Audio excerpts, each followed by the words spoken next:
Yo, what's going on, guys? And today we'll be discussing the Sacramento Kings off-season recap. Yes, this is the video. We'll be discussing everything that the Sacramento Kings have done this off-season, from trades, signings, draft, and everything in between. Doug Christie's first full off-season as the head coach, as well as Scott Perry's first off-season as general manager after being brought in after Monte McNair was relieved, and the end of the season or midseason firing of Mike Brown, who ended up becoming the new coach of the New York Knicks. Before we start today's video, let me know down below in the comment section. Could not speak right there, but the comment section. What do you guys think of this offseason? Have they done enough to alleviate concerns? It seems one thing that they're still trying to do this offseason is allegedly sign Russell Westbrook to be their sixth man and dump the salary of Malik Monk, as I guess they don't want to pay Malik Monk what they're paying him, even though he's still a solid basketball player. But basically, they feel like the services that he renders them can be filled for a similar production value by Russell Westbrook at a veteran minimum. Now, do you agree with that? And do you think that this team still has enough talent, or did they do enough to fix the defense to be a team that could recover and make the playoffs after not making it this past year? I'd like to hear you guys' thoughts down below in the comment section, and let's get right in today's video.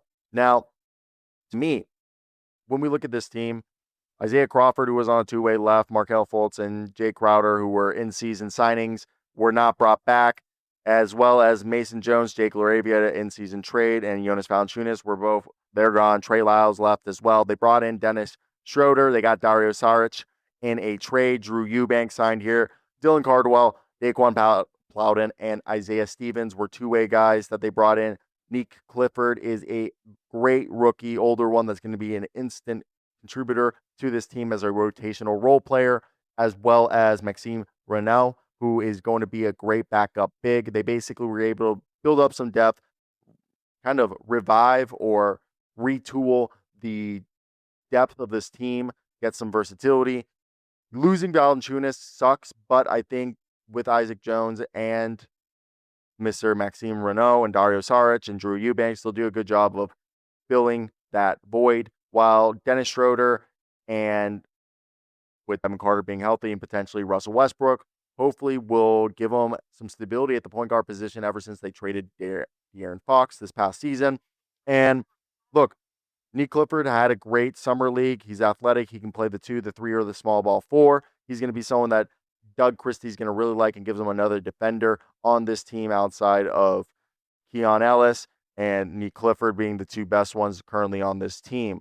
Now, if you look at the current depth chart, we're assuming either Dennis Schröder is probably going to start. So Dennis Schröder, Zach LaVine, DeMar DeRozan, Keegan Murray, and Keegan Murray's probably their other best defender on this team. Domantas Sabonis starting lineup with Malik Monk, unless he gets traded, and Russell Westbrook playing that 6-man role. Keon Ellis, Nique Clifford, Dario Šarić, Drew Eubanks, Devin Carter, Maxime Raynaud, Isaac Jones, Doug McDermott, Terence Davis, all playing, those depth minutes as role players. Doug McDermott providing some three-point shooting. Terence Davis, Keon Ellis are probably their two defensive guys off the bench. Nique Clifford and Devin Carter, Dennis Schröder being playmakers. The other two being, guards who can facilitate. Nique Clifford being a guy who can be a two-way player for them, who can do a little bit of everything that they need. And there are 3 two-ways, one being a former Miami Heat player in Isaiah Stevens. Daeqwon Plowden played with the Hawks. He's a multi-positional combo forward. Dylan Cardwell is more of a backup 5. Interesting lineup, but I think what they do have, especially if they bring in Russell Westbrook, it's going to be a guy that they bring in to help build up their guard depth that already is better than what it was when they ended last year with Markelle Fultz playing there. And yes, their front court does remain a bit thin with Drew Eubanks, Maxime Raynaud, Isaac Jones, and Dario Šarić really making up the backup position behind Domantas Sabonis. They could go out and get somebody, but I think it's still better than other teams around the league. Now, Clifford is probably someone that I expect they hope to be a big impact player. He's going to bring in some size, two-way potential, and be someone who can play the wing and the forward position for them and be a swingman, hopefully. While Raynaud is a developmental piece at the center position, he's older, though, and he's someone that I think that can give you some instant minutes this season. Now, if we look at their salary cap, they're almost $3 million under the luxury tax line. I think they'll stay there. They're not going to be paying the tax anytime soon. $7.5 million almost under the first apron and about $20 million under the second apron. They're a team that will not be paying the tax anytime soon. Why would they? Because they're reshaping their roster. They're under the first year of a new GM that they haven't made the playoffs. They have no incentive to pay the tax if they're not going to be competing or contending. So Scott Perry is going to be the head decision maker here, probably trying to keep the salary cap and the payroll and the books clean for the future to have some flexibility when it comes to salary cap gymnastics. And I don't think taking on money is going to help them unless it's for a really good player. I think shedding money is what they would rather do. Now, what was the offseason summary? What did they do? Well, they traded De'Aaron Fox during the season, and they've had a void at the point guard position.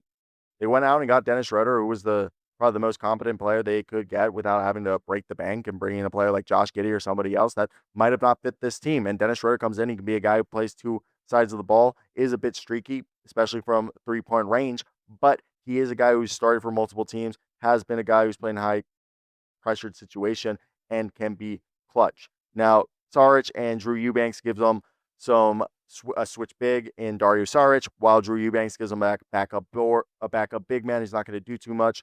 Now, Clifford, I think, did cost them a 2027 first-round pick that they did trade up for, but him being as good as it seems like that he could be, he's going to be somebody who's going to be able to contribute since the start of the season, and it will justify the gamble if it pays out in dividends. Now, Maxime Raynaud and Nique Clifford are two long-term projects, aka guys that they expect to become starters and be able to provide minutes, not just from now, but down the road as key pieces for this team. They're also both guys who hopefully will help shore up the defensive end for this team. That is something that they've been lacking, while also being able to score and space the floor, as they're both guys who were decent three-point shooters in college.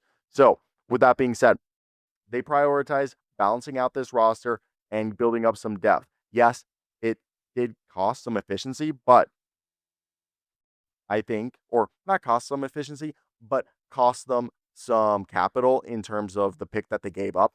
But they wanted to be more efficient, be more cost effective with what they have. Yeah, they didn't land a star, but they added several capable rotational pieces. They brought in a guy who seems like he's going to be a high upside rookie. They have another guy in Maxime Raynaud who's probably going to be able to help you out at the start of the season as well and be that backup player. Now, it seems like this strategy is leading to them having a gap year to figure out what they're going to do, while Scott Perry works to clean up the rest of the roster and potentially rebuild around or move one of or all three, Zach LaVine, Mr.